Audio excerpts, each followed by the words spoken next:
So, there we go.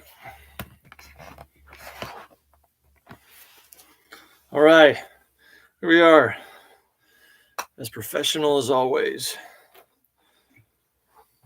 Check. Here we go. Maybe.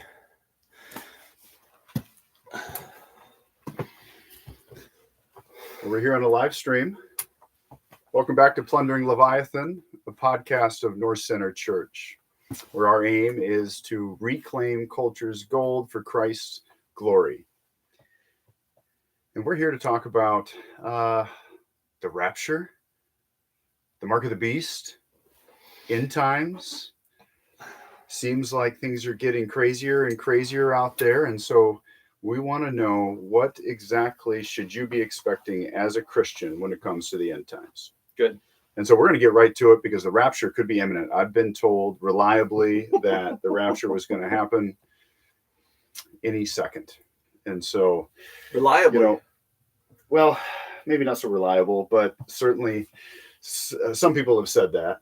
And, I don't necessarily ascribe to that eschatology. However, I do reserve the right, as one pastor says, to change my mind in the air. Yeah. Because you never know.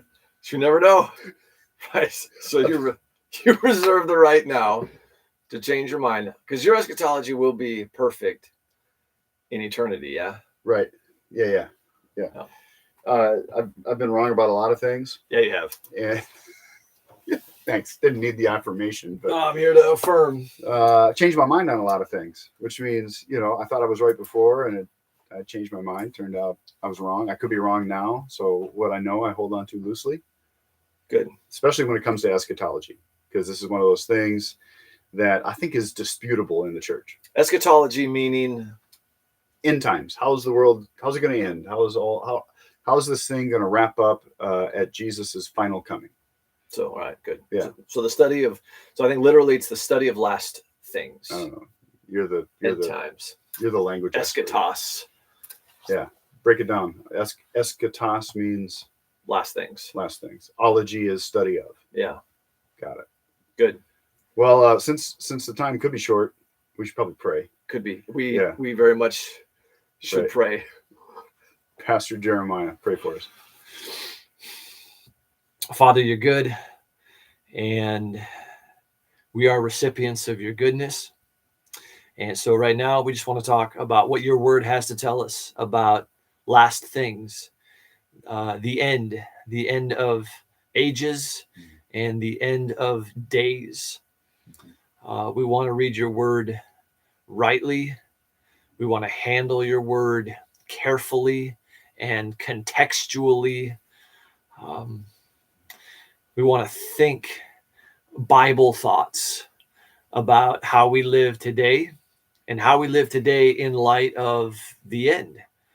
And so, God, I just pray that you would grant Steve and I wisdom and clarity and the joy of the Lord as we talk about last things. And would you help our listeners to listen well, to discern well, that we would all be, as we say, good Bereans, and that we would take what we hear and we would bring it back to the Word of God and ask, is this consistent with what your word says? Yeah. So would you help us now, in Jesus' name? Amen. Amen. So when it comes to talking about eschatology, there are three main camps. There would be premillennialism, amillennialism, and postmillennialism.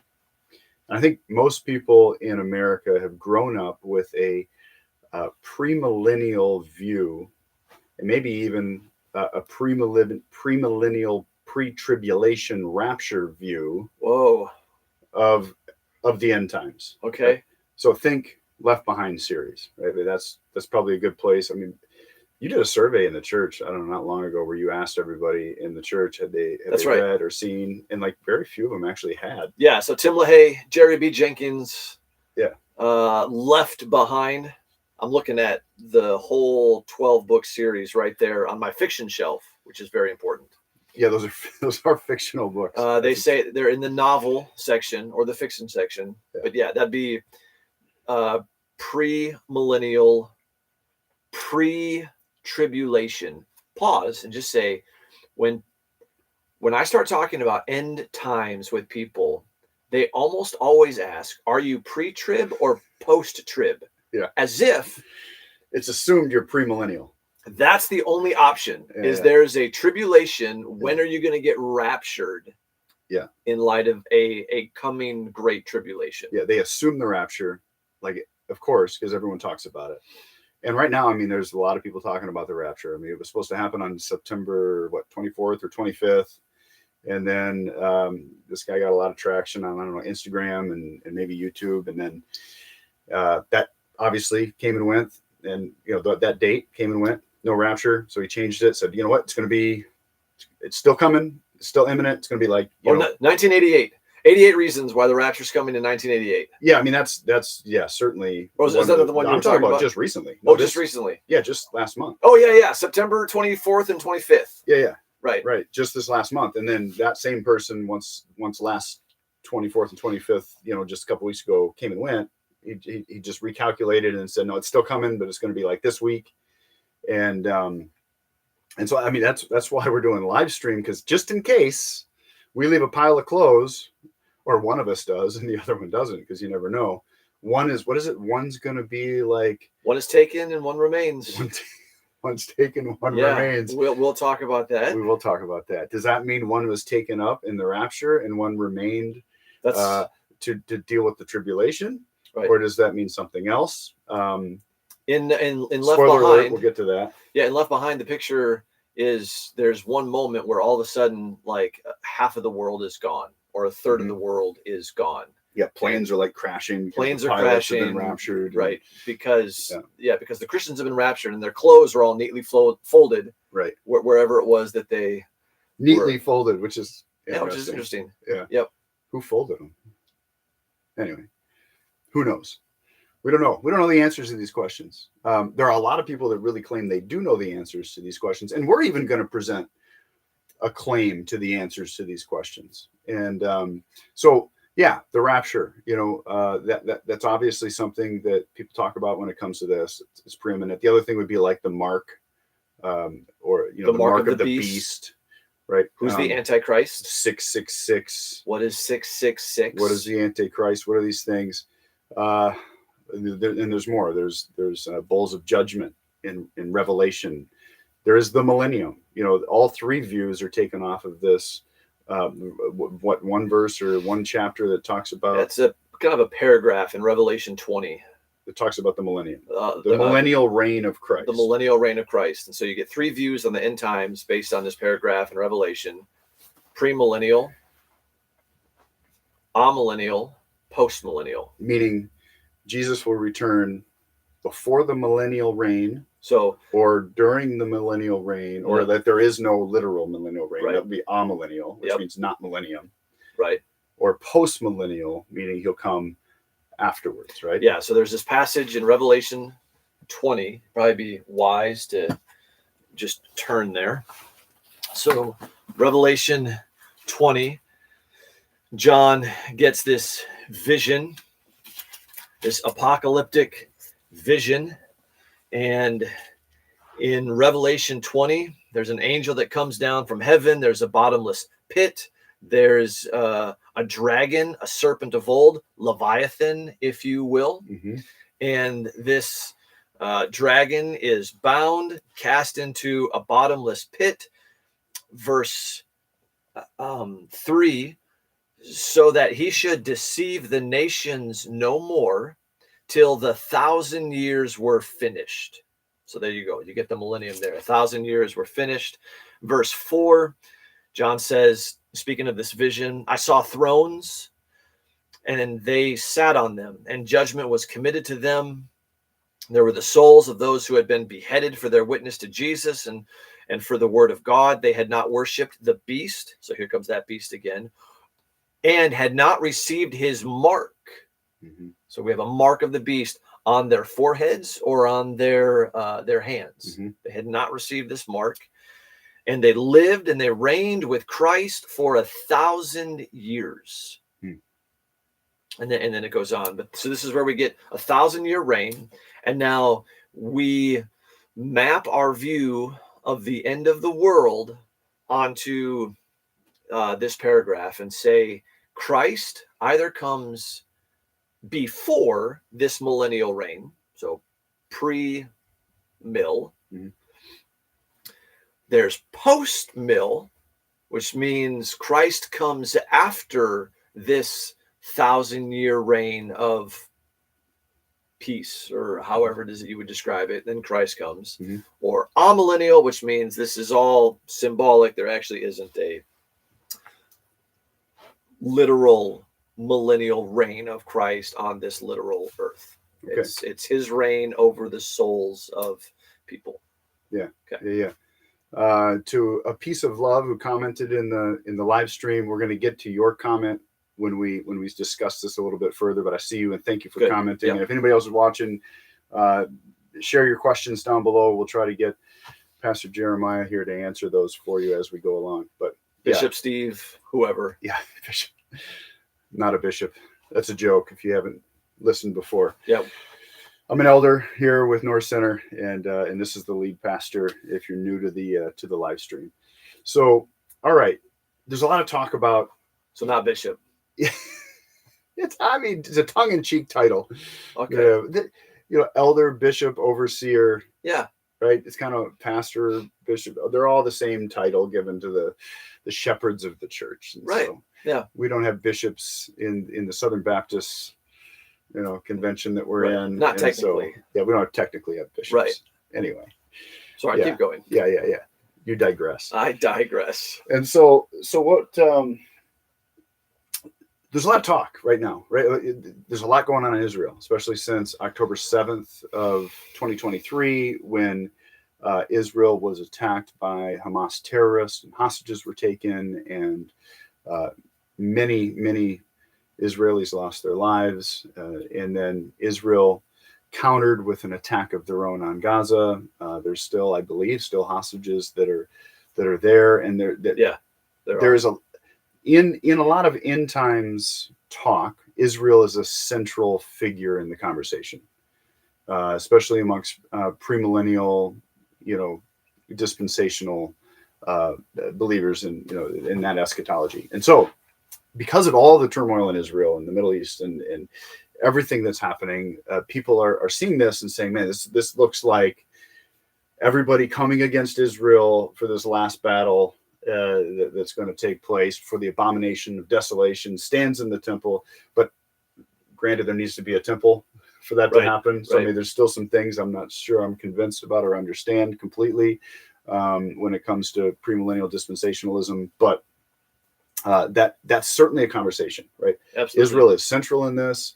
America is very much hooked. I would say Israel's maybe hooked to the wagon of America, maybe more so because we're sending them so much aid.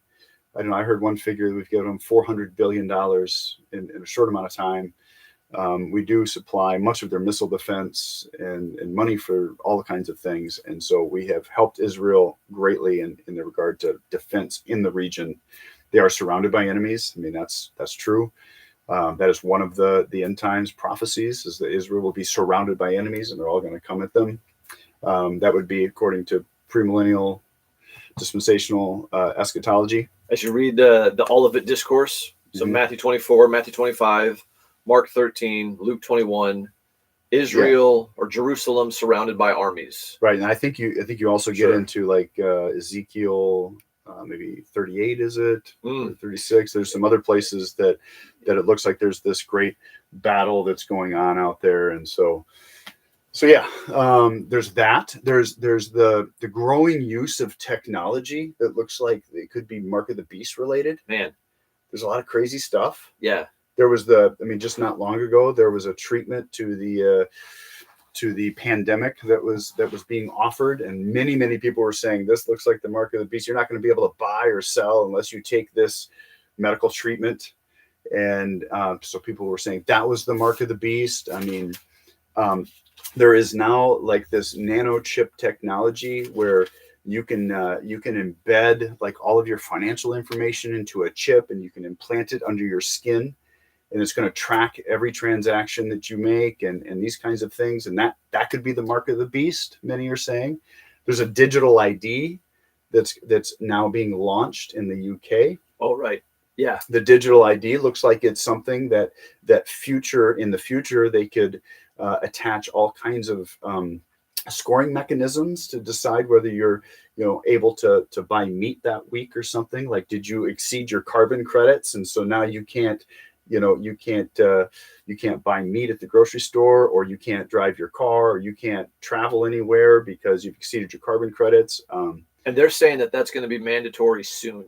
I mean, within a year or two, I think it was. The digital ID piece, yes. The other things Right. are conspiracy theories that may or may not come true. I just meant the digital ID. But the digital ID itself gives you the capacity then to track people to and not only, they're already tracking us, let's be honest, right? Our cell phones and our bank accounts and your watch.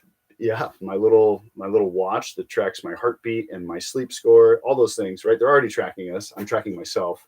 I thought about that today. I'm like, on my watch. I don't hook my watch up to Google, so I have an option to be able to like link it to Google. I won't do that. Doesn't mean though they still can't get the information that my watch is calculating or tracking and use it. And I mean, smart cars, Teslas, these kinds of things. They know where you go, when you go there, how you drive. Right. How you brake. I mean, they just, the tracking capability with modern technology is endless and a little bit terrifying, quite frankly. A little bit. And so if you ascribe to some of these premillennial dispensational theories about the end times, it's really easy to look at these things and say, man, this looks like an ushering in of a beast system. Yeah. In 2004, I was still very much in that camp. And I remember going into Cub Foods one day. Hey, make sure you're listening to me when I'm talking to you. I'm listening to you right now. Cub Foods. Yep. 2000 what? Yep, exactly. Right. It's 2005, 4, 6, somewhere in that era. Yeah. And I watched this guy check out, and he swiped his thumb, and that was it. Done. Grabbed his groceries and left. He paid with his thumbprint. So he didn't have a chip, I don't think. But it was a thumbprint. You just they scanned they had his thumbprint, and I thought, it's happening. Yeah, right. It's happening. Yeah. So yeah, there's this. I mean, it could be a beast system. I don't know. I've heard people talk about this, a beast system. So maybe not the beast being a person, but a beast being a system. Oh, absolutely. A system of tracking and allowing you to buy or sell or not or whatever. That's why the car thing. Like, that's why I won't buy a Tesla or a smart car. You won't have a choice. I drive a 23-year-old car, and I'm going to keep that thing as long as I can, because I don't want them to be able to shut my car off. Like, if I've exceeded my miles for the for the week, month, whatever. I've seen your car. Its days are numbered. No, we're gonna work that. I've got mechanics. To keep that thing working. It's a Buick 3.4 liter. That thing is gonna run forever. It's indestructible. So yeah, man, all these things are really interesting. We're bombing nuclear sites, COVID pandemic, quote unquote mandatory or highly recommended vaccinations. Mm-hmm. I had somebody reach out today, post something on one of my social medias, and said he heard people referring to the mask as the mark of the beast. Mm-hmm. You were taking the mark of the beast if you wore a mask in the pandemic. So I heard people talk about the mark of the beast being the vaccination itself. Somehow there was, nano. They were saying there was graphene. That's what it was. Yeah, this was great. Still one of my favorite conspiracy theories about the treatment that they were giving for the pandemic disease. Still don't say the name on YouTube, because I'm not sure if they throttle you if you say it, but not that it matters. We don't get thousands of viewers, but either way, and I just to be careful. So yeah, you did just say it, but they said that there was graphene in the serum, and then it would assemble into graphene is like what you can make chips out of, like microchips or computer chips, or they're conductive material. Graphene is, right? And so you could make it'll self-assemble once you could put it in your body to make circuitry then they can, like download things into it or whatever. And my favorite conspiracy theory, this guy was absolutely nuts. He said that actually it was developed by the aliens, and the aliens were going to download themselves into you via the graphene in the shot and then take control of your body. There it is. It's Revelation 13 right there. I mean, I see where they get there, but that one was the one that was a little too far. I stopped listening to that podcaster after that episode, actually, because that was insane. But to say all that to say, when you read Revelation with a newspaper eschatology, meaning you have Revelation open in one hand, the book of Revelation, and you have the newspaper or your news media app open in the other hand, or you're watching the news, and you're trying to say, okay, who are the locusts? Are they helicopters? What's the mark of the beast? Who's 666? And then you're looking at your news and saying, well, I see things in the news that seem to map onto Revelation. When you're reading Revelation with that type of eschatology, or newspaper eschatology, we'll call it, it's easy to go down these paths. And quite frankly, it's easy to have it cause a lot of anxiety. Absolutely. Even though you're secure in the Lord as a Christian, and you know that your fate is secure, he won't let you go. Still, like, you're looking at everything and you're thinking, man, this is just going to get worse and worse and worse. Like that's the premillennial dispensational view of the end times, that things are going to get worse and worse and worse. It's going to get darker and darker and darker. And when you look at the world around, when you read the newspaper, that's what it looks like, man. It does. It looks like the world is getting worse and worse and worse, and darker and darker and darker. That's true. And so Jesus could come back at any time. Right. Just look at the world. Just read your newspaper. Mm-hmm. So, Pastor, what obviously then, if you ascribe to that eschatology, you want to be ready. I mean, that's the good. I think that's one of the positives of being a pre-mill, pre-trib, is that you feel this urgency to be ready. Yeah. That is a positive outcome and mindset to have if you have that eschatology, because you don't know when the end's going to come. There's an urgency to your evangelism. You'd only have a certain amount of time to save the lost. If we're going to get raptured, we have one job here on earth while we're here, and that's to evangelize and make disciples. Yeah. I mean, really. Yeah. That's the only thing that you can do positively here on the earth that you cannot do in heaven. Well, I mean, yeah, positively. All right. I was going to say there's a lot that you can do on earth you can't do in heaven. That's good. Like suffer. There's yeah. But when I say That's I good. mean, of ultimate importance, I'm tracking. Evangelizing the lost, discipling, because in heaven there's going to be no one to evangelize. There's going to be nobody to disciple. We're all going to be there together with the Lord. And so all that to say, I like that outcome. Yeah. And that mindset that comes with, but there's another temptation. So can I just read that? The last thing that Jesus says in the Sermon on the Mount of Olives. So I'm looking at Mark chapter 13, verse 37. And this is one passage that this eschatological view that we've been talking about, premillennialism, they use this chapter as part of their end times theology. And the last verse says, Jesus is talking to his disciples, his followers, and he says, and what I say to you, I say to all, watch. Which is to say, like, stay awake. Mm-hmm. Don't go to sleep. Be vigilant. Mm-hmm. You have no idea when all of this is going down. Mm-hmm. And so don't get complacent. Don't get apathetic. Mm-hmm. Stay awake. Be ready. Right. And I think premillennialists maybe tend to careful how I say it. I think they tended to maybe do a better job at being ready. Sure. Because Jesus could come back tonight. Right. Yep. Or maybe all mills are kind of a little bit more lackadaisical in their readiness, maybe, or the temptation could be there to just kind of be like, well, we're not, rapture's not imminent, so let's eat, drink, and be merry. Post mills, I know that's an accusation against post mills. These guys, they drink and they smoke cigars and they sit around the campfire and chop it up, and they seem to be, they're so hopeful. And like, we're going to be here for another, who knows how many hundreds or thousands of years. And so like, let's live it up, right. But they're also builders, which I like about post-mill people. They build schools and they build, they build parallel economies. They make themselves anti-fragile because they might be here for another 5,000 years or longer, or 10, or who knows? Yeah. Because the millennium is not a actual 1,000 years in that eschatology. It's a perfect amount of time. 1,000 meaning perfection. 10 times 10 times 10. It's this perfect amount of time. Right. Yeah. So premillennialists are generally expecting Jesus to return at any time. Postmillennialists generally are anticipating we're still going to be here a while. Right. The church could be in its infancy today, 2,000 years after it was established. Sure. Okay. Yeah.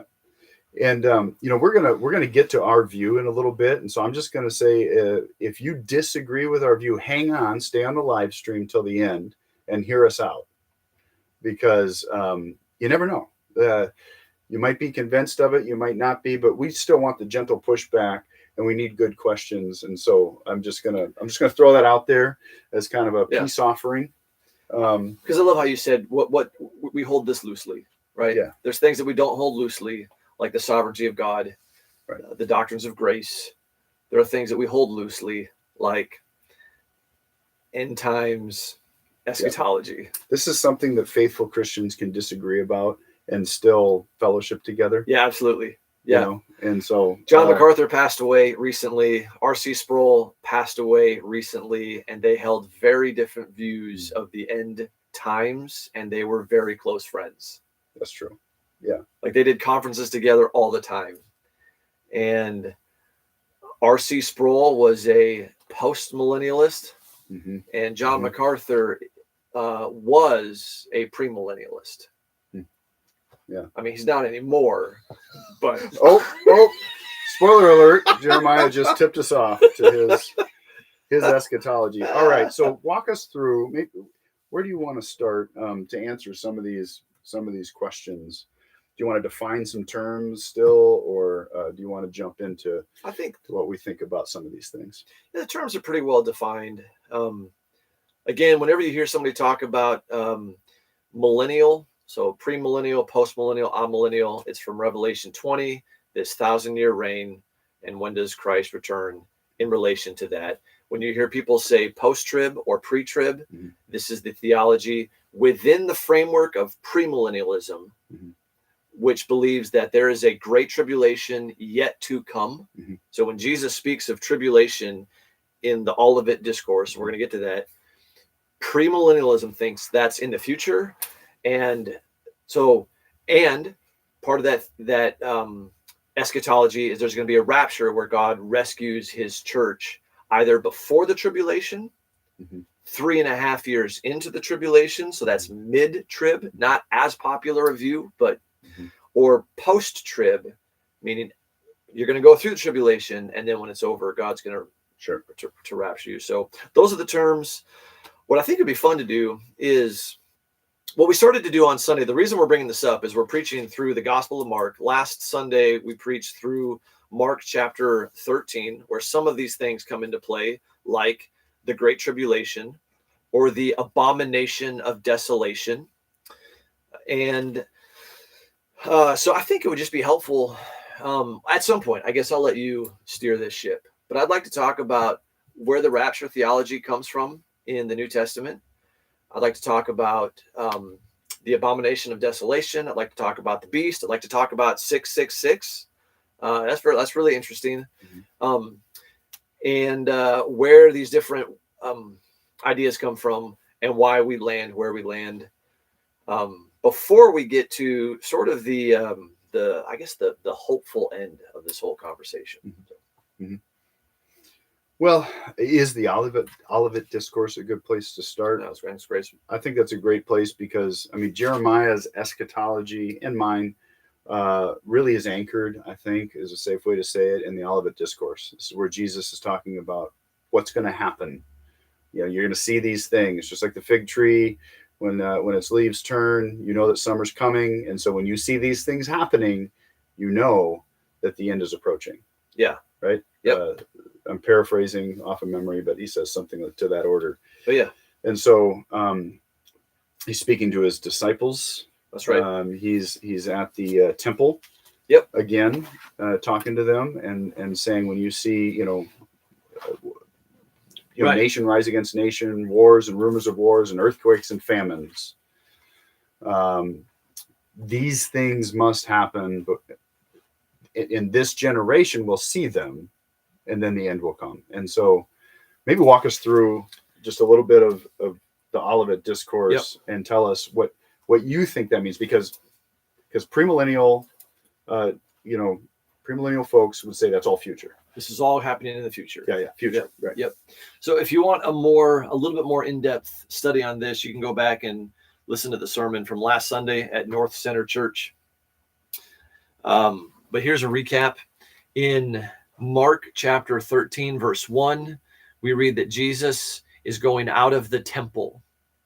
And one of his disciples says to him, "Teacher, look at what manner of stones and what buildings are here." Talking about the temple. Mm-hmm. And Jesus answered and said to him, "Do you see these great buildings? Not one stone shall be left upon another that shall not be thrown down." What's he talking about? He's talking about the destruction of the temple. That's the context right now, immediately in Mark 13. They look at the temple, they admire it, and Jesus says, "This temple that you admire will be thrown down, not one stone." These stones were massive, right? We looked at them, thousands of pounds. One of the biggest stones would have been 30 semi-trucks full was the weight of one stone. There's massive stones. So they go to the Mount of Olives, which is to the east of the temple, and 4 of his disciples are with him, Peter, James, John, and Andrew.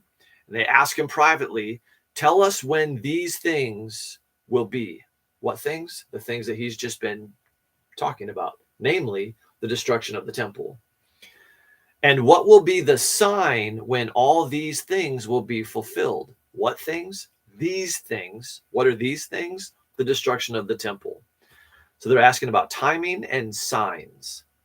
And so then in verse 5, Jesus, answering them, their question about these things, begins to say, "Take heed that no one deceives you." And now he goes in and gives signs like wars and rumors of wars, which we said on Sunday is not an impressive sign today, because there's always wars and rumors of wars. Somebody was to, if I was to give a prophecy today and say, Steve's car is going to break down tomorrow and it's going to be irreparable. Your Buick is done. And Steve says, oh my goodness, like, what's the sign? And I say, "Steve, there will be wars and rumors of wars." And Steve's like, "That's a pretty lame sign." You mean there's wars and rumors of wars has been forever. Yeah. Yeah. What feels like forever. You know when it is a profound sign is when Jesus gave it here, because they are in the middle of the Pax Romana, the peace of Rome. So there were no wars, there were no rumors of wars. And so when Jesus says there will be wars and rumors of wars, that is an impressive sign. At that point, nation's going to rise against nation. There's famines and earthquakes, beginning of sorrows. He goes on and says, verse 10, "The gospel must first be preached to all the nations. You're going to be hated by all for my name's sake. The abomination of desolation is going to come. When that happens, flee to the mountains. Don't go back to your house to get anything. In those days," so when all this is happening, "in those days there will be tribulation, like hasn't ever been seen on the earth." Verse 24, "Tribulation, sun's going to be darkened, moon won't give its light, the stars are going to fall." So there's this cosmic destruction taking place. And then they will see the Son of Man coming in clouds with great power and great glory. Here we're getting to the really interesting wording. Verse 29, he says, speaking to his 4 disciples who asked him this question privately, he says, when you see these things happening, know that it is near. What is near? Everything he's just been talking about. Going back to the initial question, when will the temple be destroyed? He says, you know that it is near, at the doors. Assuredly, I say to you, this is so important. Verse 30, this generation will by no means pass away till all these things take place. These things. What things? Cosmic destruction things. Wars and rumors of wars things. Abomination of desolation, all going back to the temple being destroyed. These things will happen within this generation. So here's what I said on Sunday. And so here's my argument regarding the Olivet discourse. I think this was a question that was asked earlier on. Before you answer that question, yeah. Cliffhanger, we'll leave it there. I just want to acknowledge Peace of Love asked what podcast was that talked about the aliens. So I was ministering to somebody, evangelizing them, and they recommended this podcast. So I started listening to it. His name was Stu Peters. And I listened for a little while to have conversation material to talk with this person that I was trying to lead to Christ. And Stu Peters was the one that had the guy on. Stu claims to be a Christian, claims to be a believer. Had some, pretty crazy things to say. That was the craziest. I haven't listened to him since, and that was a couple of years ago. But if you want a good laugh, don't get taken into the craziness. But that's who that was, Stu Peters. And then Dreislock, we did hear. Don't know if you caught the beginning of the podcast. We did talk about the Rapture predictions for like back at the end of September, and we're still here. So we did acknowledge that, and that's kind of why we're doing this live stream is to help folks better understand, a lot of this, how to contextualize the Bible and the talk of all of the end times stuff out there. So many books have been written on this topic. So many people have profited off of the fear mongering, if you will, about end times. You mentioned 88 reasons that the rapture is going to happen in 1988 or something like that. And then it didn't happen. So he rewrote it, and it was titled 89 Reasons Why Jesus is Coming Back in 1989. And then when he didn't come back in 1989, it was republished again in 1990, I forget, 92, 94, a handful of times. Yeah. And so that's, and people say, well, nobody knows the day or the hour. And these folks that make these predictions will say, well, yeah, I don't know the hour, but I know roughly this day or that day. I don't know which day, one of these days or this year. And so that's how they get around that and say that. But so, all right, back to the Olivet discourse. Go ahead. Here's what I'm thinking. And give us your interpretation. Right. So love pushback. Would love pushback. I think Jesus is talking to his disciples about a very specific thing that they are asking about at that time in history, namely the destruction of the Jewish temple.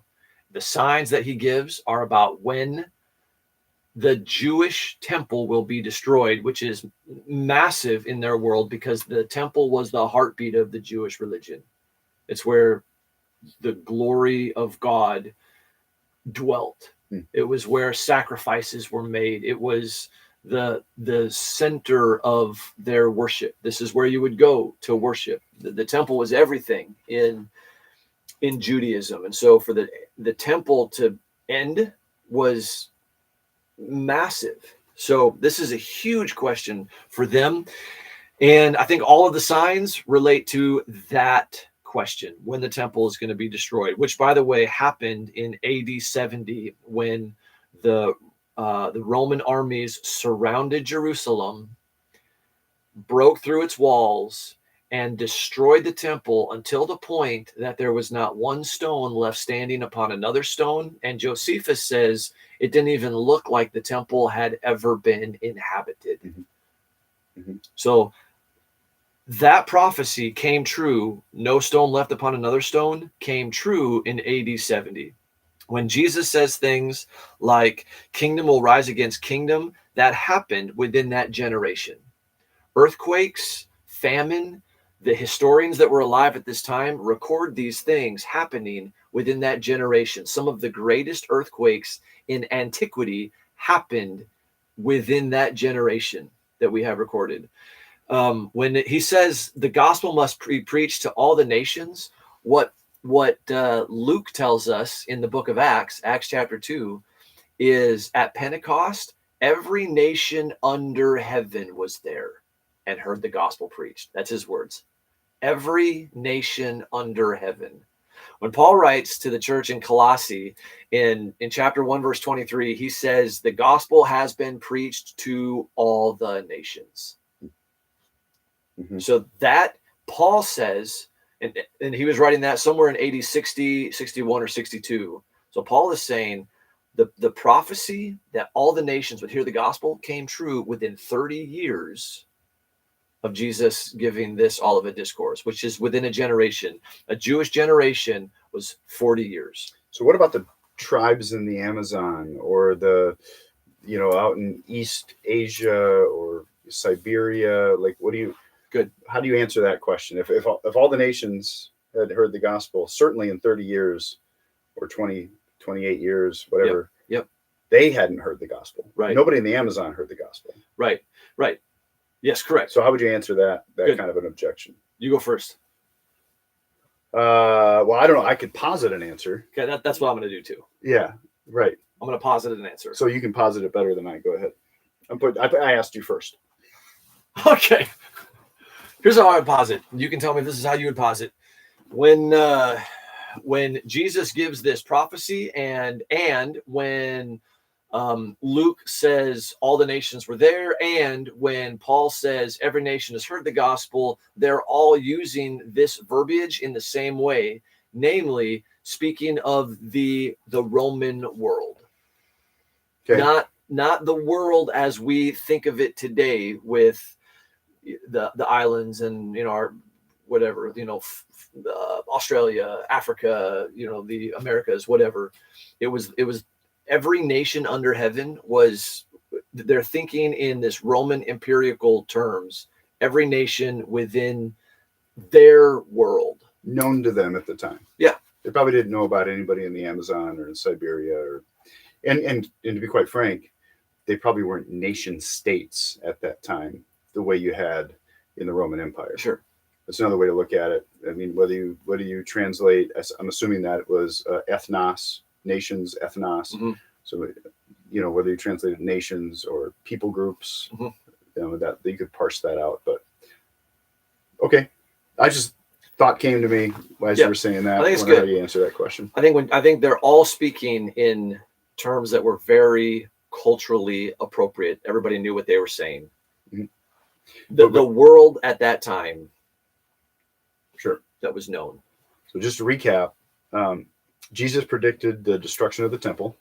Happened in AD 70. And he said it would happen, that the current generation that he was speaking to, so he was using the near demonstrative when he said this generation. Yep. He's talking about these folks that he's speaking at. You are going to see this happen. This generation is going to see this happen. Yep.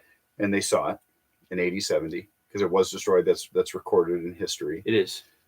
Is it Tacitus also? Tacitus also records it. Eusebius. Yep. It was a little bit later, but yeah. So this happened, and then, which is important, right? Because if our Lord prophesied that this was going to happen, and these folks are going to see it, that means if it didn't happen the way he prophesied, he would be a false prophet. Or we have to reinterpret what they would have understood this generation to mean. But good. Right. Yeah. But I mean, again, he was very, the near demonstrative in that case, this generation. That's pretty important. It does get reinterpreted. So, yeah. So folks that would take the premillennial view would say that this was a broader view of a generation, like more like a way broader timeline. Yeah, so I think some of them would say like this generation, meaning people who reject and rebel against God, like mm-hmm. everybody here, like mm-hmm. people who are like that, mm-hmm. they will see this happen. Sure.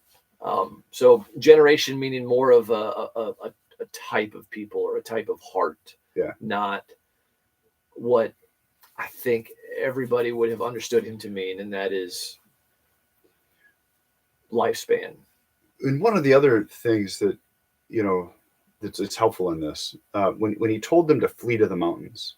Good. Yeah. Yeah. So verse go there. 14, when you see the abomination of desolation spoken of by Daniel the prophet, standing where it ought not, let the reader understand. So he's quoting from Daniel, and he says, the prophet Daniel, he says, when you see this abomination of desolation, flee to the mountains. Mhm. Good.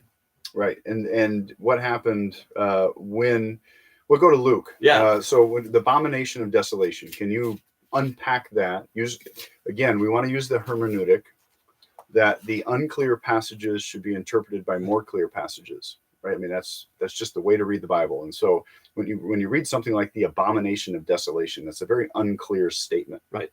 And it's nice when you have other passages either within the book that you're reading it in, or very close to it from another book to be able to interpret that. And we have that with Luke, right? So Luke, in the same parallel discourse on talking about the Olivet discourse, what does he say about that? So remember, Jesus is quoting from Daniel chapter 9, Daniel 11, Daniel 12, when he speaks of this abomination of desolation. And so when Luke gets there, Luke says, this is Luke 21, verse 20, when you see Jerusalem surrounded by armies, then know that its desolation is near. Then let those who are in Judea flee to the mountains. Got it. So Luke says the abomination of desolation, what is that? It's Jerusalem surrounded by armies. Okay. All right. So when does that happen? Happens in AD 70 when Rome comes in and surrounds Jerusalem. Your question, why flee to the mountains? Because in that culture, where would you run to when enemy armies are coming in? A fortified city, a strong tower, the most fortified city you could find. In Israel, that city happened to be Jerusalem, which is why the slaughter of over 1 million Jews is such a high number. There was never that many Jews in Jerusalem at one time. The reason that number was so high, this is what historians tell us, over 1 million Jews were slaughtered, is because when they saw Rome coming, they fled to Jerusalem. Throughout all the region, they fled to Jerusalem because that's the strong tower. Mm-hmm. But the Christians didn't flee to Jerusalem. Mm-hmm. They went to Pella, which is in the mountains. In the mountains. And we have that recorded by historians. Josephus writes about it. I don't know if Tacitus covered that, but it is in fact in the history books that when Rome's encircled Jerusalem, they did flee to a place called Pella, and they survived the Great War, the killing of 1 million Jews, because they went to the mountains, went to a city in Pella. That's recorded history. Because they took Jesus's words as referring to them in that generation. So when they saw the abomination of desolation, namely Jerusalem surrounded by armies, they did what Jesus said, and they fled to the mountains, and they were spared that tribulation, which you get to verse 19, and you hear Jesus say, in those days, what days? Those days. The days when Jerusalem is surrounded by armies. Mm-hmm. In those days, there will be tribulation, such as has not been since the beginning of creation. So when our premillennial brothers and sisters speak of a great tribulation, this is one of the key passages they go to. Mm-hmm. And my argument is there will always be tribulation. Jesus says that, John 16, in this world you will have tribulation. There's always going to be tribulation, but the great tribulation that they refer to already happened. This is such a revolutionary way to think about things, because we all grew up with a different mindset, a different eschatology. And so when you say these things, they sound foreign. They do. Good. And they sound new. But they sound they do sound new. Are they new? And in fact, the idea of a great tribulation and a rapture doesn't arise in history until the 1830s. So you're saying, you're saying that the idea of a rapture, a secret rapture, and this great future tribulation wasn't really a thing until the 1800s. Correct. So that our church fathers, those who we stand on the, we love Jonathan Edwards, and we love, we love Charles Spurgeon, and John Calvin, Martin Luther, and John Bunyan. All of these guys. Good. And you're saying these guys wouldn't have held to any kind of an eschatology like that? No. They didn't write about raptures? They wrote about tribulation, not a coming specific great tribulation, but they wrote a lot about suffering, a lot about tribulation, never a rapture out of tribulation. They wrote a lot about Jesus being with you in the midst of your tribulation. So where did this idea of a rapture come? Good. There's two key texts. So let me go to the two. So in the same passage, the Olivet Discourse, but over in Matthew 24. I'll start in verse 30. So in 34. So I'm in Matthew chapter 24, verse 34.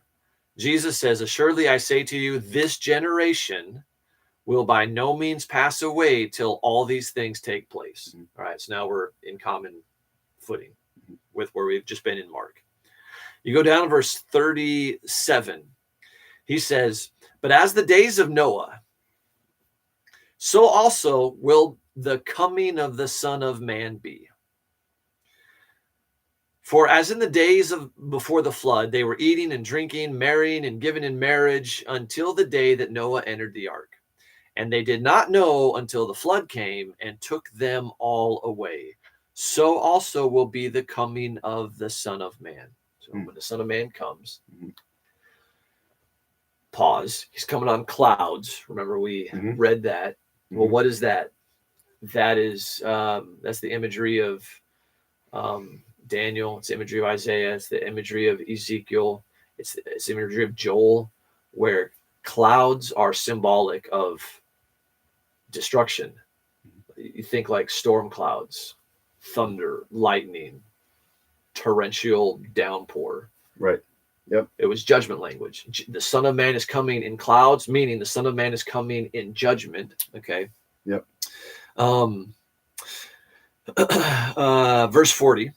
Then two men will be in a field. I used to sing about this. DC Talk wrote a song about I wish we'd all been ready, but there's no time to change your mind. The sun has come, and you've been left behind. Did you ever hear that one? No, I never heard that. Two men walking up a hill. One was like taken away, and one was left standing still. I wish we'd all been ready. Right. So it's just it was, man, I sang that. Well done. I can tell you did. Yeah. They got it from here. Then two men will be in a field. One will be taken and the other left. Oh, man. And two women will be grinding at the mill, and one will be taken and the other left. Watch, therefore, for you do not know what hour your Lord is coming. So hold on. It'd be like the days of Noah.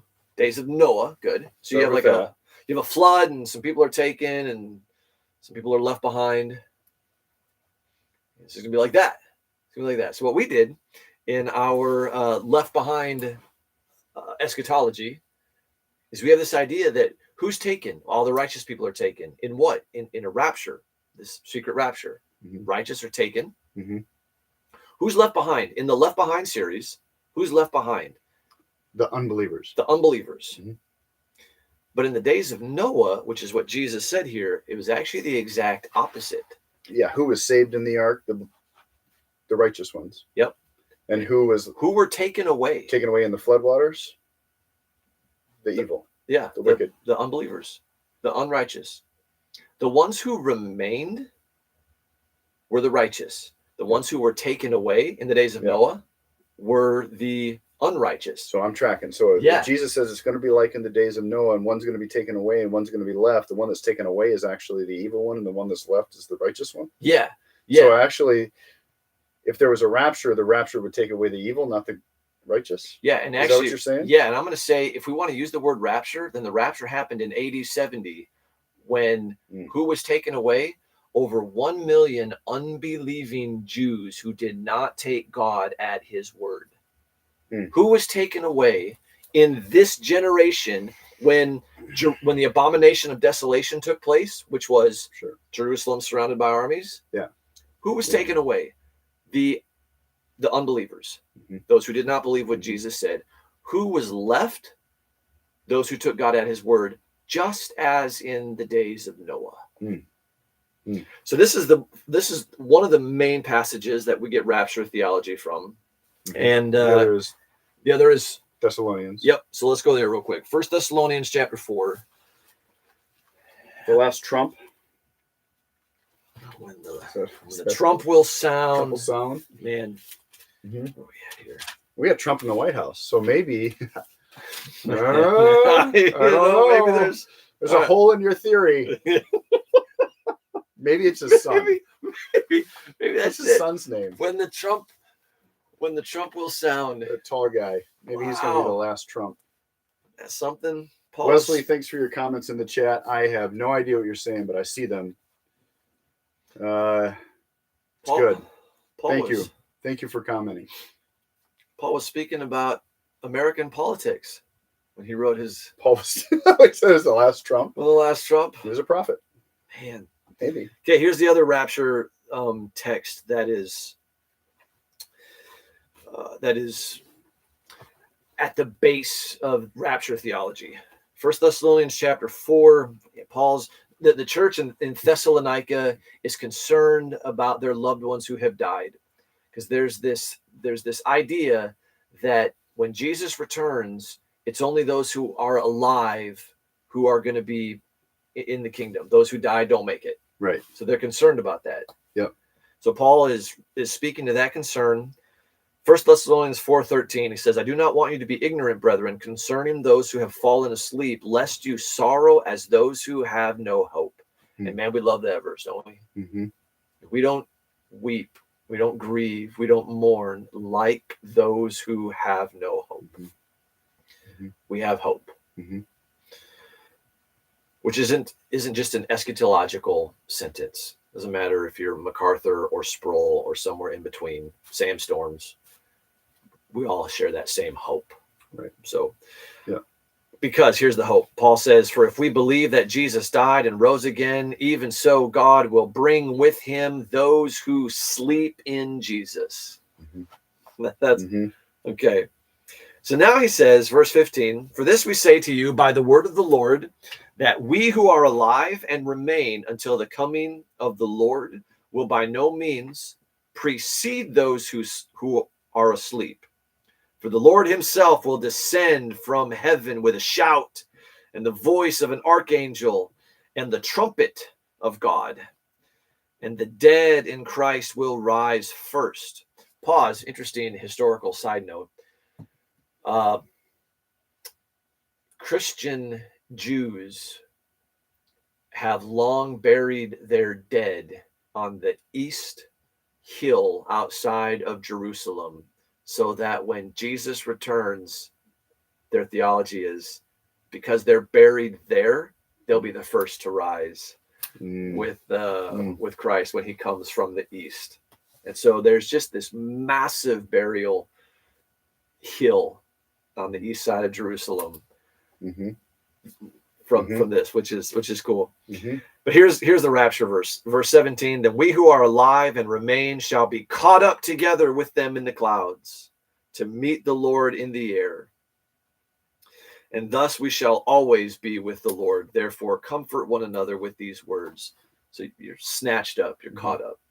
You're carpazzoed. Harpazoed. Ooh, look at you. Yeah, no, I can never Dropping forget it. that because I did a Bible study with this power lifter guy. This guy was 450 pounds. He could squat 1,000 pounds. He was massive. He had a heart for the Lord, and I'll never forget the Bible study where he was teaching this. Is this me? This passage. That's definitely not you. Oh, some other this guy. guy was like, he was 3 times your size. Gotcha.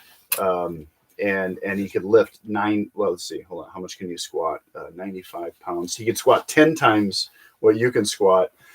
And this guy, I'll never forget, he was preaching this, and he takes this big meat hand that he's got that he can bench 500 pounds with, and he's like, Carpazzo! Snatch away! Like, it was so good. Anyway, yeah. So they'll be caught up. Yeah. Caught up in the air. Yeah. Carpazzoed. Yeah. And Wesley, are you a J-Dub? Oh, we got a J-Dub on. Well, I'm not sure. He's talking about the 144,000, and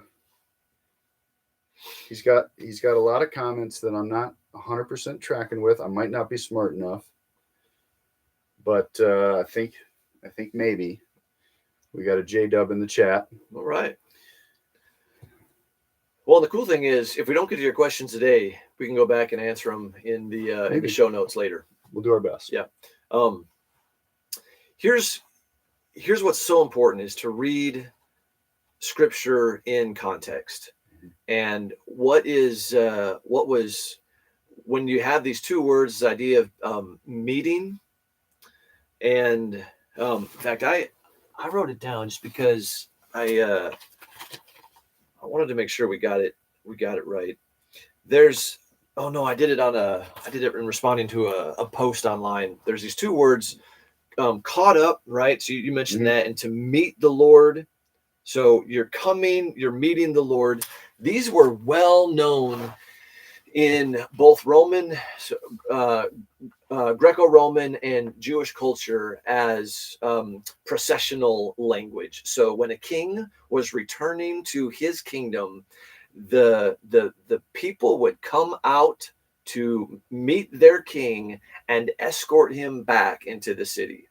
So when you have the parable of the 10 virgins that go out to meet the bridegroom, they're not escaping from the city. They are leaving their domain to go out and welcome their bridegroom and usher him back. When Paul is heading to Rome, Christians from Rome, so that Paul uses the exact same word to describe how the Christians came out of the city to welcome Paul and escort him back into the city. They came out to greet him where he was and then bring him back. You think of when Jesus was coming into Jerusalem on Holy Week. He's riding in on the donkey, and what do the people do? They come out of the city with their palm branches and their colorful coats, and they escort him back into the city. And so the image here is, at least this is how I'm going to argue, that Paul he's speaking about the final coming of Jesus. All of this is the final coming of Jesus.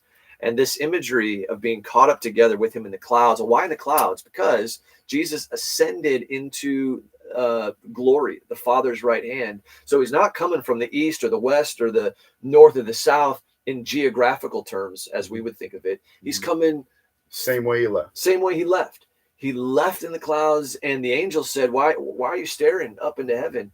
The same way he left, you're going to see him come. So there's this image of us meeting Jesus as he comes back, not for some secret escape, because that's never the way this word is ever used elsewhere in the New Testament. It's always, here he comes. We're gonna greet him, welcome him, meet him, and usher him back. And so I think this is just beautiful, glorious procession imagery that everybody reading this would have understood from the man who has already said, you're going to face all kinds of hardships. So you would say that's future to us, right? Yes. So you're reading, just to kind of back up a little bit. All of the Bible was written for us. It was not all written to us. Yeah, it wasn't right. Good. Yeah, it's not written to us. So for instance, the Olivet Discourse on Mark 13, Matthew 24, Luke 21. That was written to the current generation, to them, for us to glean, for us to do all things with faith and good works, and for leading to salvation, right? But historically, it was written to those people, right? So it was, and so what you're saying is those events that were prophesied by Jesus are past to us, future to the people he to was the people talking he to. was talking to, future events to them, but past events for us. Right. However, when you talk about the rapture verse, right, or being caught up, you're saying that was future to the current readers that Paul was writing to, and future to us. Correct. Right. Yes. Okay. So we have some things that have been fulfilled, that have already happened. Right. Right. That would be a preterist or partial preterist view. Yeah. We don't want to be full preterist.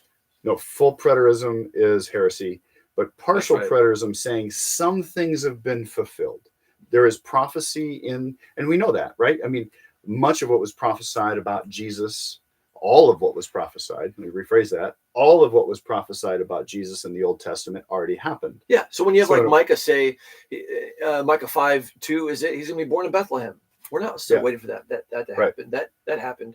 And we can read the New Testament in that same regard. We can say there's things that were prophesied in the New Testament. Yes. That were future to the current reader or hearer, that have already happened and are now past for us. And there are some things in the New Testament which are future to us. Yes. Got yes. It. Yeah, good. Okay. And you're just reading the Olivet Discourse as already happened, essentially. Yes, because of the markers. Jesus speaking to a specific group of people about a specific thing that we know happened in history, and his timing language. This generation will see it. Got it. Which, so to your point, Bishop, 2 Timothy 3:16, all scripture is given by inspiration of God and is profitable for us. Mm-hmm. That doesn't mean it was all written to us or about us, but it is profitable for us. Sure. So Matthew 24 is, or Mark 13 is profitable for us because we see that Jesus is a promise keeper. He kept his word. Yeah. He is a true prophet. What he said happened, how he said it would happen, when he said it would happen. It is so profitable for me to know that my Savior does what he says he's going to do. Sure. When you get to Revelation, so here's just a note here because we'll probably jump. Yeah, we need to get there. Yeah, let's get there now. Because we got to talk about the beast. We've got to talk about the mark. Yeah, great. I think it's a quicker conversation than we tend to make it. The beast, it's the mark. Pretty complicated stuff. You're saying that's quick? I think so. I read Revelation the other night to my wife. Of all the things that my wife wanted to hear, like, this is just crazy. She's doing a puzzle. She loves puzzles, and she's at the table, and she said, "Will you wait?" It's crazy that she loves puzzles. No, it's crazy that she wanted to hear Revelation. It is crazy that she likes puzzles. I don't like puzzles, right? So she's doing puzzles. I'm usually doing something else. I didn't know people still did puzzles. We're empty nesters, and so you pick up things that you don't always puzzles do when you're empty nesters. Yes. And so, yep, she was doing puzzle at the table, and she says, "Will you read to me?" And I said, "What would you like me to read?" And she's like, "Revelation." And so I just started reading Revelation, and we read all of it out loud the whole night. Anyway, all that to say, for you to say that Revelation and trying to unpack some of the things in Revelation is easy. I didn't say that. I said I don't think it's as complex as we tend to make it. Right. And the reason I say that is because I think we try to interpret it through, how'd you word it? Newspaper theology? Newspaper eschatology. I think we're trying to look at COVID vaccinations and what's happening in the Middle East and read Revelation. It's a big puzzle. All right. But look. It wasn't. She didn't finish the puzzle. Revelation 1:1. First of all, this is really important. The book is not called Revelations. That's true. That's a good point. You'll hear that all the time. Revelations. Steve just got raptured, so this whole podcast is now sunk, and I don't quite know what to do.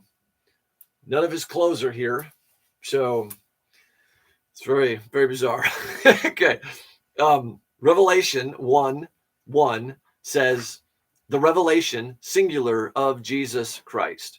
So it's not, the last book of the Bible is not a roadmap of everything that's going to happen. Wow, look at the procession was quick. It's not a roadmap of everything that would happen. Yeah, no, it's what's the context of Revelation? John has Nero is in power right now. He's the 6th Roman emperor. He's in power. He is the most blasphemous, wicked emperor that Rome has ever known. He has tried to martyr John, but John won't die. Mm-hmm. He boiled him in oil and expected John to die. He didn't, and so Nero is superstitious, and so instead of trying to kill him another way, he exiles him to the island of Patmos. So this is where John is at. He tells us that here. So none of this is, this is all historical, but we hear this from John himself. And so he writes So what does John need? The church is struggling. His fellow apostles have been martyred. It just feels like everything is collapsing, right? So he doesn't need to know about Apache helicopters or, nuclear things or what's happening in the American political realm or whatever. What he needs is to see Jesus show up and say, I'm still in authority. We haven't lost. It's not over. Like, this is what he needs. He needs Christ. He needs to see Christ. And so this is what he gets.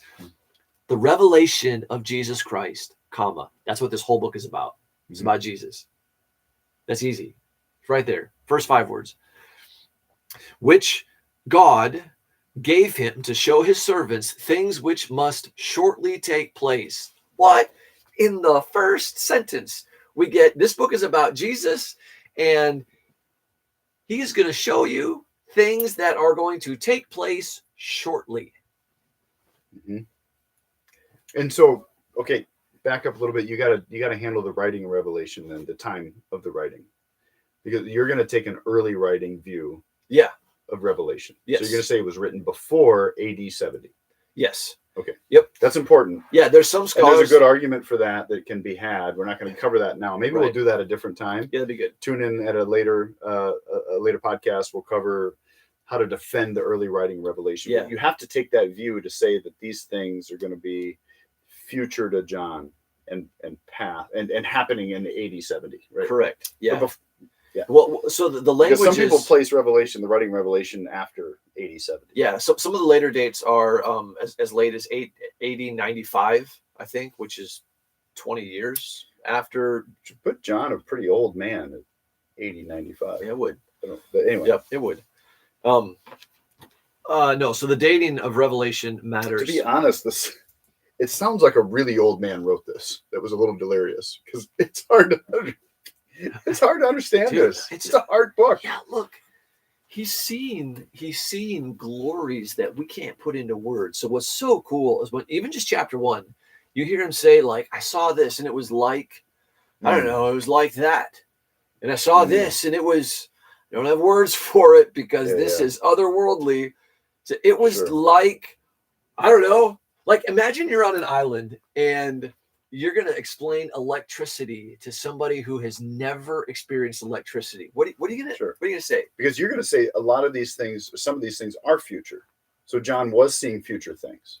All of these things I'm saying are future to John. John is seeing things that are going to happen in his future. Yeah, some are just 70 AD, but some of them are like way out.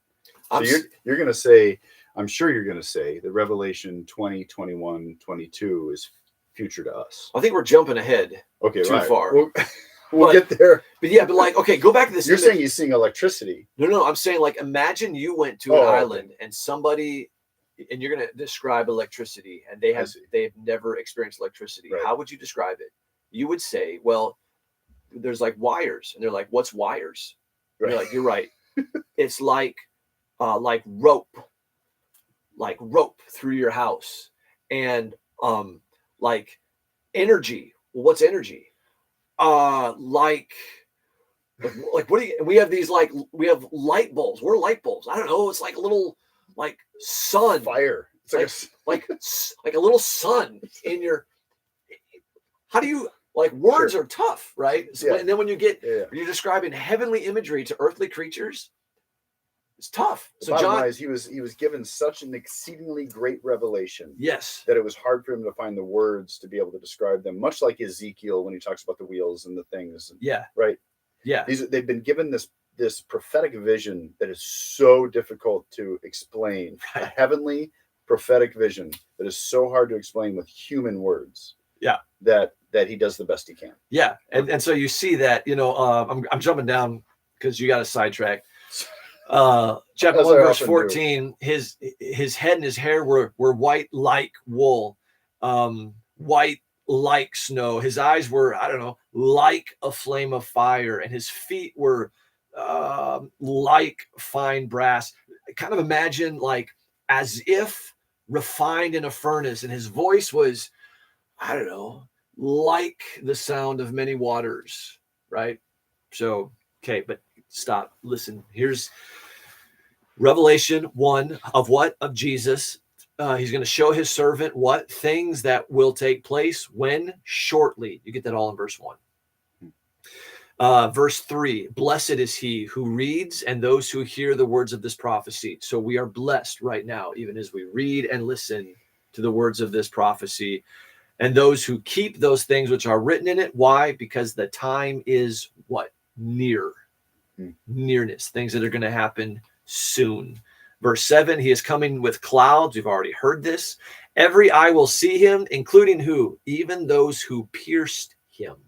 Mm-hmm. Meaning what? Meaning those who took the spear and thrust it in his side. They're going to see him come back. They're going to see whatever we're talking about right now. Yeah. Okay. So that nearness language also shows up throughout Revelation, like Revelation 3, verse 11, behold, I am coming quickly. Okay. So now when you get to the fun things, I mean, it's so fun. But the two things that I think I really want to talk about, one is the mark of the beast, and 666. And what else do we have?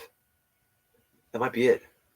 I mean, there's more. Those are two that are most talked about for sure. And Antichrist, because those are the millennial reign. We kind of covered, but we can talk about it. The tribulation you've talked about. The mortal wound on the. Okay, let's go through that real quick. Yeah. Antichrist. The 666, 666. You were going to Nero with that. I think. Good. I don't know if you implied, but basically you would take the. There's been many theories throughout the day.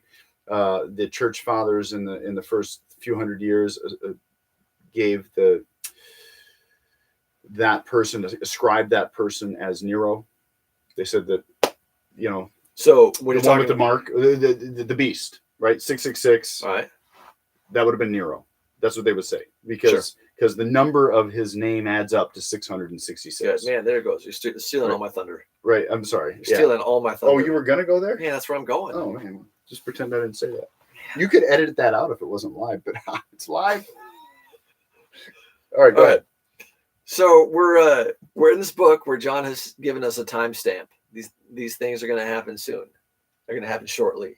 Mm. I'm coming in clouds, and that time is near. So then you get to chapter 13, and there's. Well, hold on, back up. He also says to those who are in the tribulation. Did you cover that? Keep going. So John says that.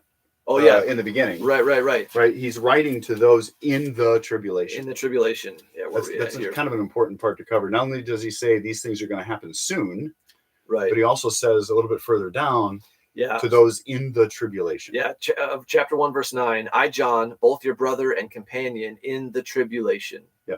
So they're in the middle of a tribulation, and who's reigning right now? Nero. Yeah. And that was the biggest tribulation in the history of the church. Right. Okay. Like a great tribulation. Yeah, I think that's important. That's an important point. That was really revolutionary in my thinking.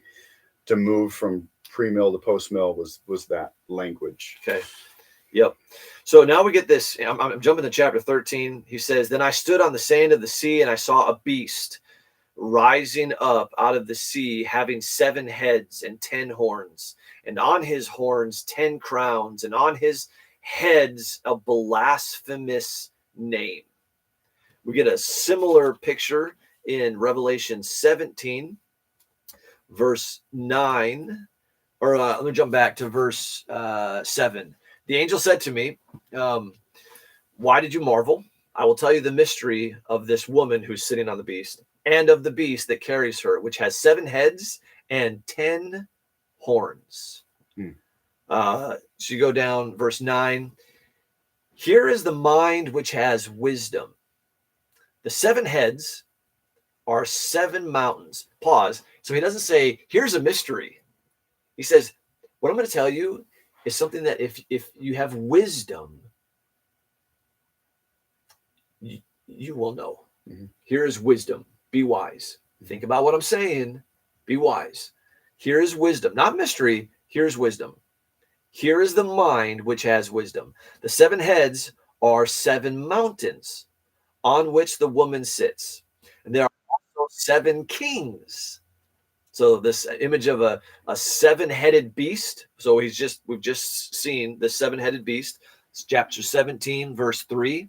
This beast has 7 heads. What are these 7 heads? Well, there's 7 mountains and there's 7 kings. When he describes the kings in verse 10, he says, 5 have fallen. 1 is 6th. Dryslok. You nailed it. The 6th king. And the other has not yet come. So 5 have already been. 1 is currently here. And the 5th one is, or the 7th one is not yet here. And when that one comes, he's going to be here a short time. Is it driest lock or Dryslok? I just realized that it's probably driest lock. Cool name. Check. Thank you. Oh, love it. Love it. Love it. Thank you, Dryest lock. 6th king was Nero. Yes.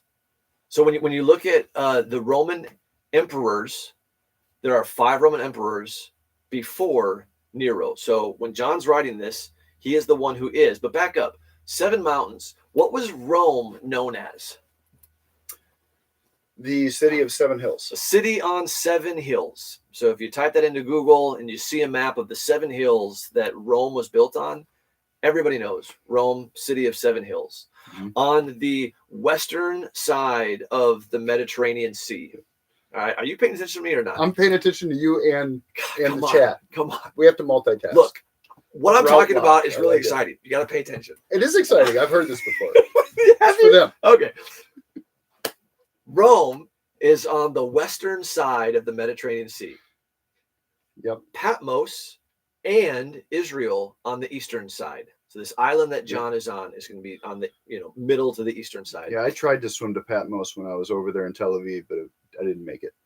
It's a long swim. Yeah. And I'm afraid of sharks. Yeah.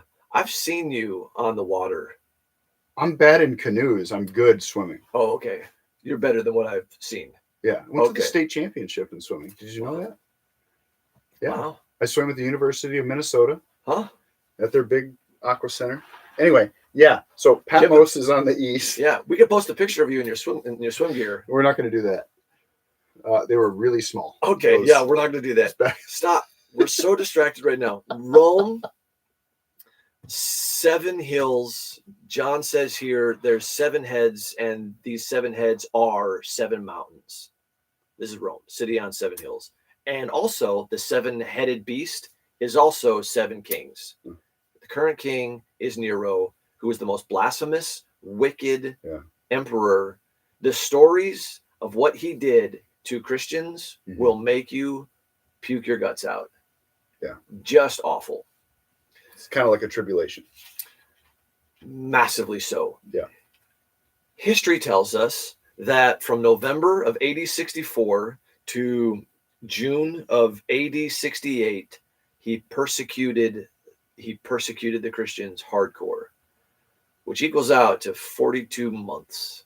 That's an interesting number, because in Revelation 13:5, we read that this beast was given a mouth, speaking great things and blasphemies, check.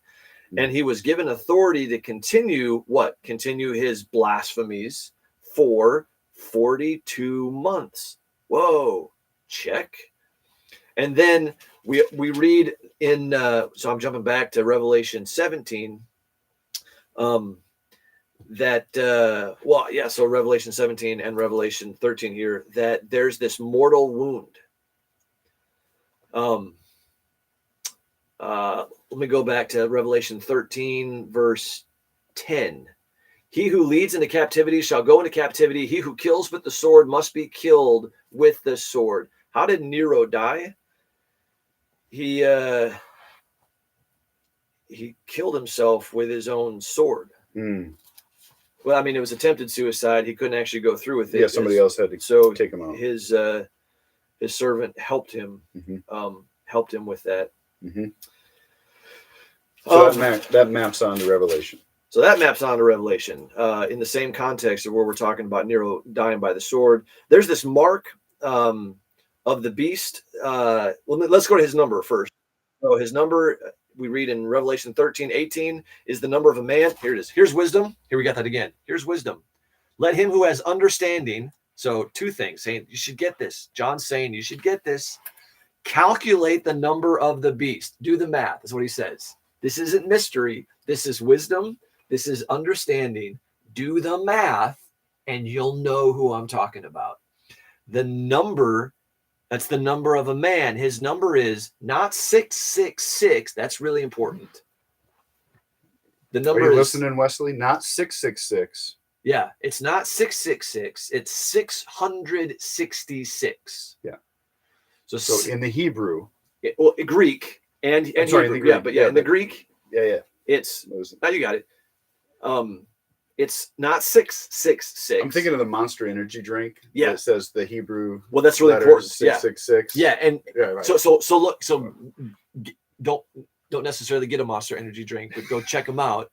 Or an Omni. I don't know, Wesley. What are you talking about with Omni 666? Put that in the chat. I'm not familiar with that. So,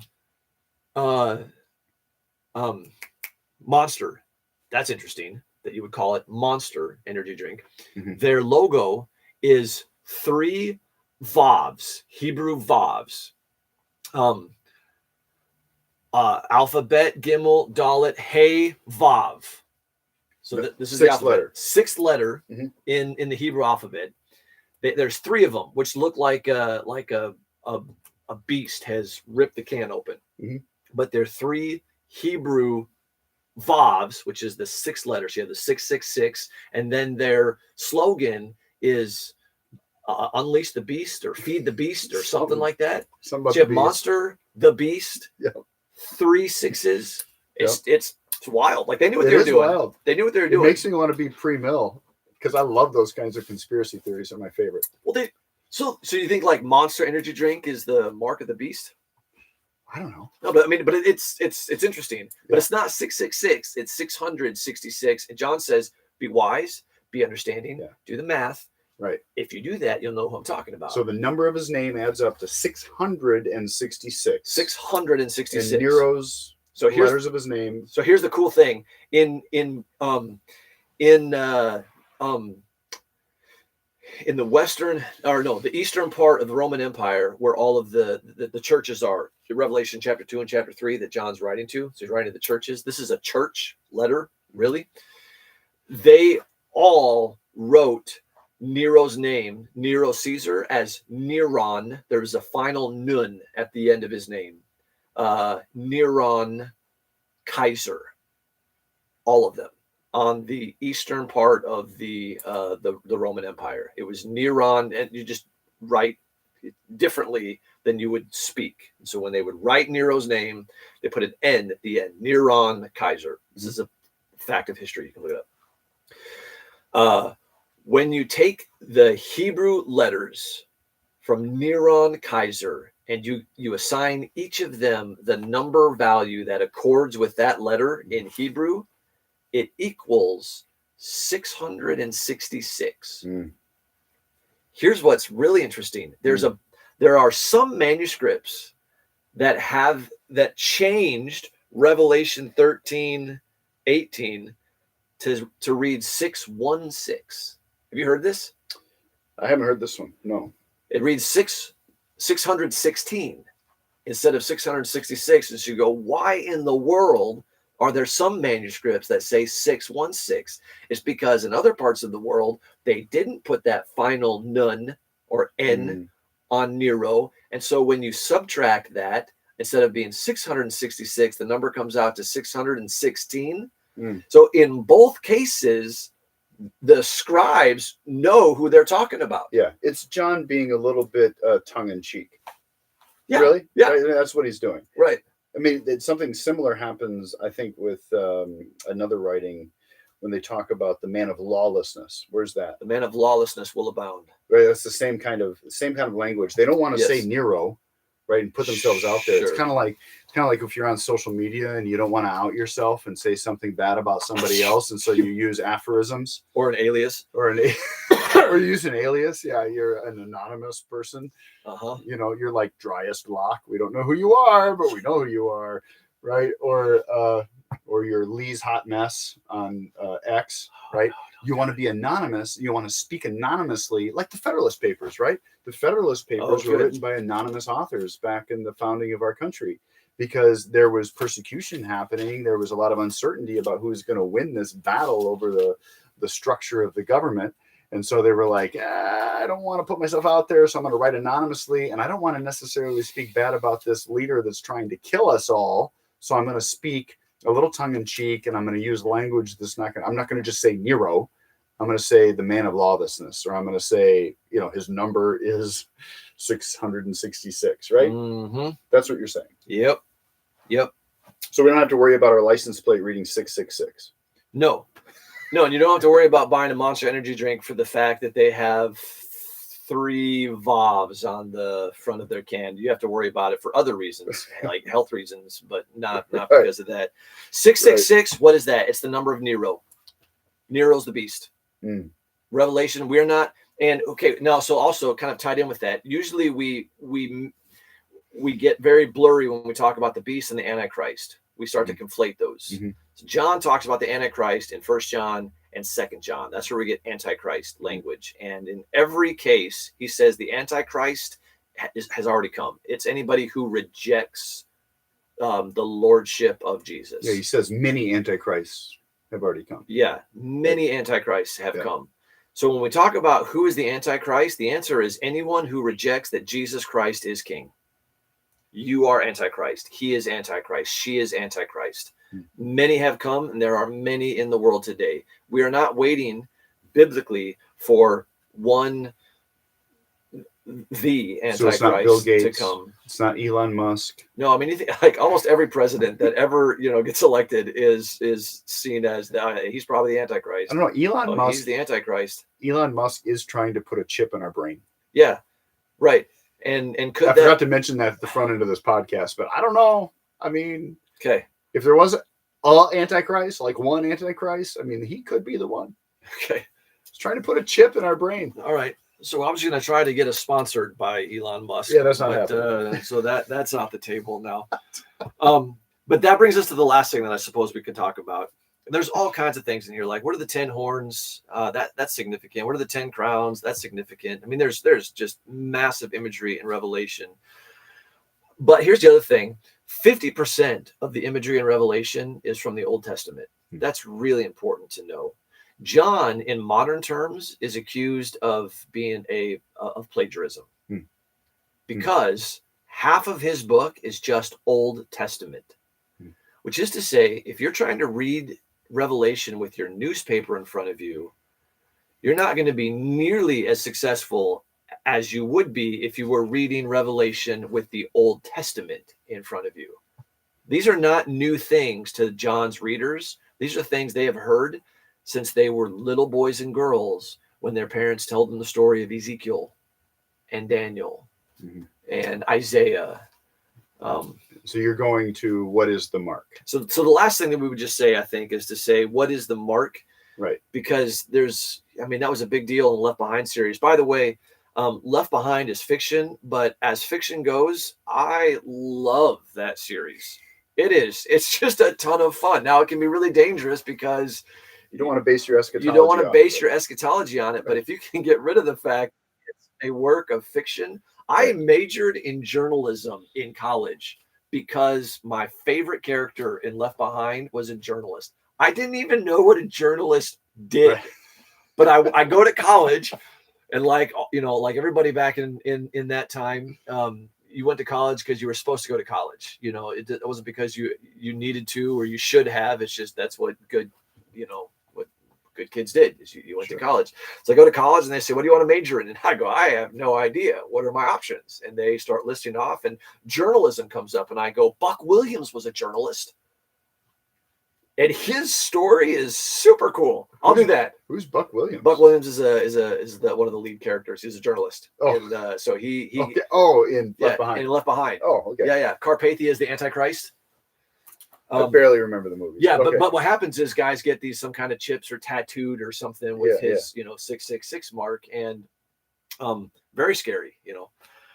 So what is the mark of the beast? Well, you read that in Revelation 13:16. He causes all, both great and small, or small and great, rich and poor, free and slave, to receive a mark on their right hand or on their foreheads, and that no one may buy or sell except one who has the mark or the name of the beast or the number of his name. So you go, okay, who is the beast? Well, we've already said that's Nero. What is his name? Well, it's Nero Kaiser, Neron Kaiser, Nero Caesar. And so the mark would be, related specifically in this context to Nero.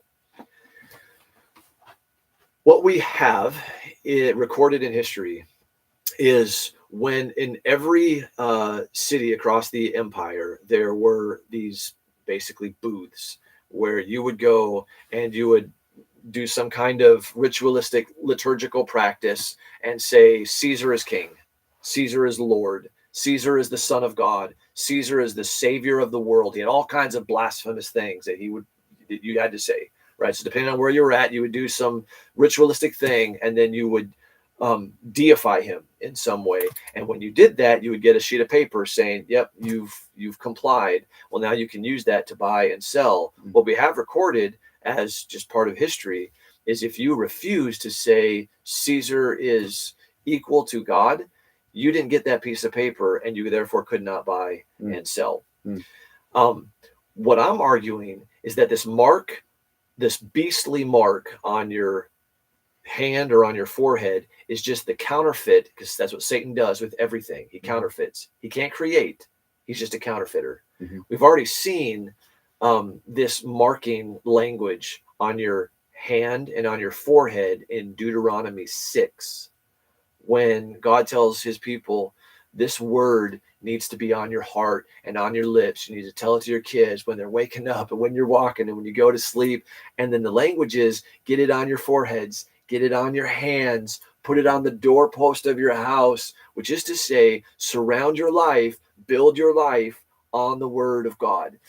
That wasn't taken literally until centuries later, when the religious leaders started to have these like phylacteries that they would put on their hair or strap onto their arms. But in the immediate audience took that as a symbolic way to say your whole life needs to be surrounded by the word of God. And so I'm taking this thing in Revelation 13 to be the counterfeit of that, to say this other worldview is controlling your mind, forehead, and controlling what you do, your hands, such that when you reject the world system, it affects you economically. And we've seen that anytime a world power demands total allegiance, when you refuse to give that world power its total allegiance, it affects you economically. We see that in Sharia law countries right now. We've seen that in China, Afghanistan. We saw that in the 16th and 17th century under the Roman Catholic Church. If you didn't go to mass, you couldn't. They would take away your land. We see that right now in African countries, where if you don't cooperate with the government system. They'll take away your property. They won't give you a license to sell. You can't rent shops. And we see that even we've talked about this some today in our country right now, where it just seems like every place that you would do business at is in bed with corrupt money and uh, a wicked worldview. And so as Christians, it's hard to even know, like, where can I shop anymore? Right. So bottom line is to say the mark of the beast that affects buying and selling. What is that? Well, that's just, we've seen that throughout every era of church history. When it comes to a government that demands total allegiance, if you don't give that to them, you are marked. Mm-hmm. You're a marked man. Mm-hmm. Not with a tattoo or a chip, but you're marked, and that's going to affect you economically. Mm-hmm. Yeah. Okay. Yeah. So the mark is, according to John, who was a Jew, and he's writing Revelation with a Jewish mindset, immersed in the Torah, knowing what it says. He's saying he would understand the mark to be, dryas lock, to your comment, putting the tefillin, wrapping the tefillin around their arm, and putting the phylactery on their head, marking yourself with God, like you're putting God on. Yeah. And if you put the number of the beast on, you're marking yourself as anti-God, right? You're marking yourself with the world powers. You're saying essentially Caesar is Lord, not Christ is Lord. Yeah. And when what did I hear this week? When Philip went to Hierapolis, there was a gate that you were supposed to go under when you came into the city of Hierapolis. And when you went under the gate, there was on the gate, I believe, if I'm not misunderstanding or misremembering this, Caesar is Lord. Yeah. On the gate, sure. Right? And when you went under the gate, you were affirming Caesar as Lord, and then you would receive money, or you'd be able to exchange money so that you could buy and sell in Hierapolis. And Philip refused to go into the gate because he was not going to say Caesar was Lord. He couldn't buy or sell because he said Christ is Lord, right? Mm-hmm. Jesus saying Jesus is Lord, Christ is King is a political statement. It was in first century Israel. It even is today. When you say Christ is King, Jesus is Lord, you're saying a political thing. And the global thing is still happening today. They still want you to kiss the ring of globalism. The World Economic Forum and Klaus Schwab wants you to say that you're going to own nothing and you're going to be happy. They're going to try always the beast.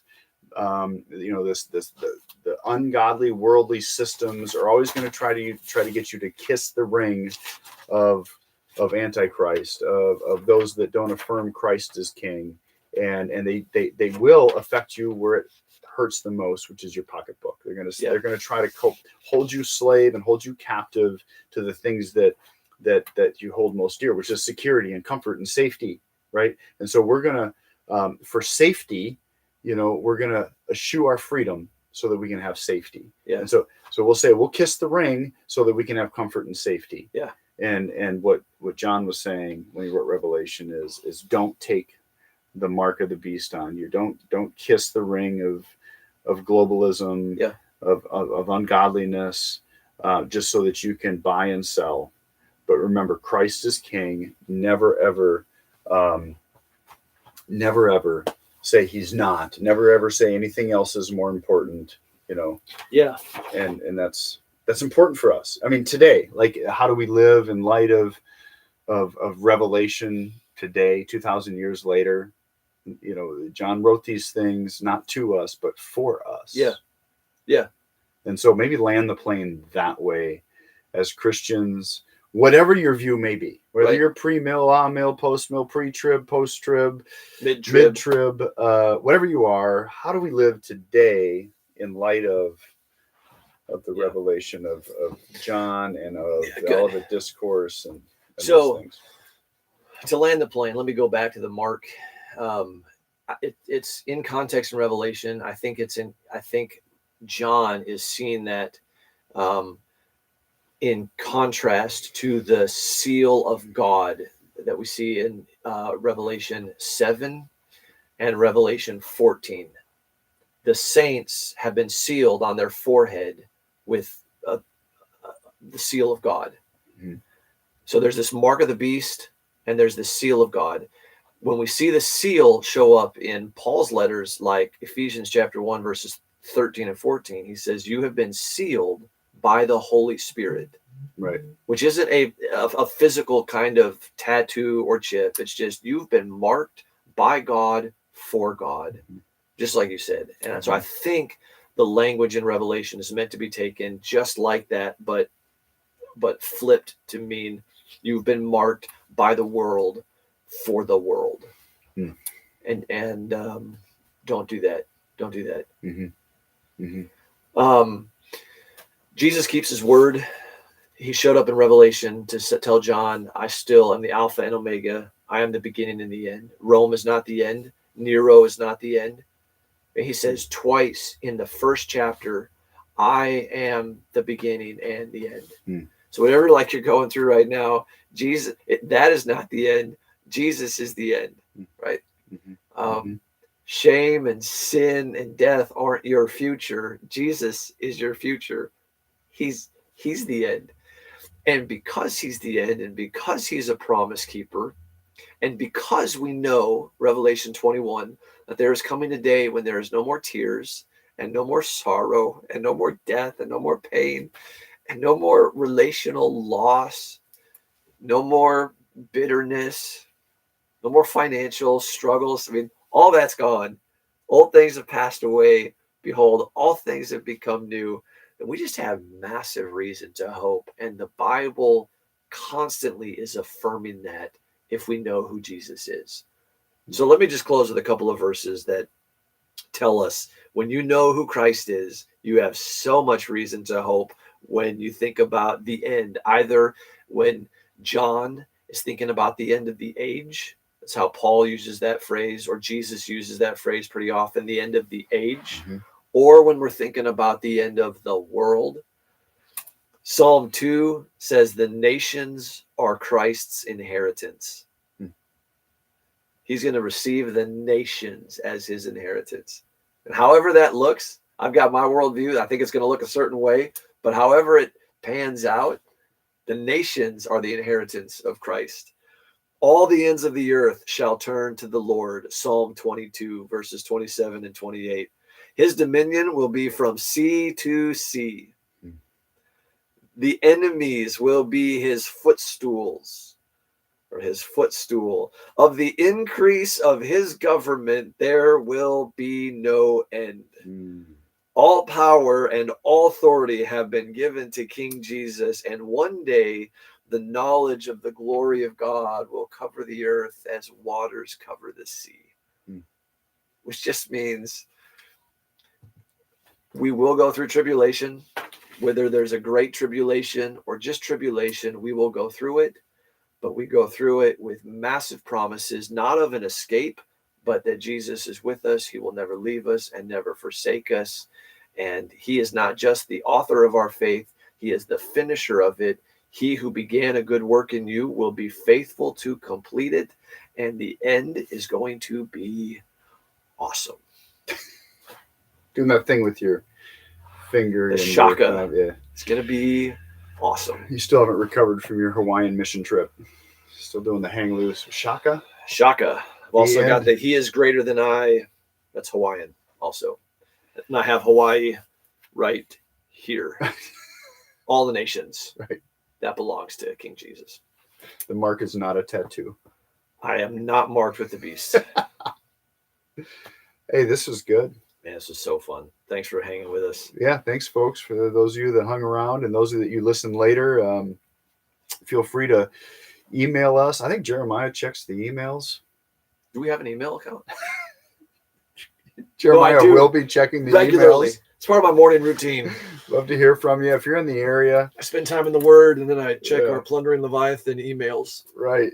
And if you're in the area, come on by. Thanks for the comments, you guys. It was great. North Center Baptist Church. You can show up and listen to this Sunday sermon, where you'll hear more of this, more of a in a concentrated form in a sermon on Sunday, 10:30 10:30. at North Center. Thanks a lot for coming by, and Yeah, appreciate it. and whatever you do, remember Christ is King, and Leviathan, that beast, the ancient serpent, he is bound. Go take his stuff. Until next time. They push the button that says end the live. It's nope, it's not a touch screen. You actually got to move the mouse. It's right. Yep, there you go. Good. Nope, you just right clicked it. This is terrible. I'm too old to know how to do this. Yes. And now, yep. Okay. Bye. Nope. Bye.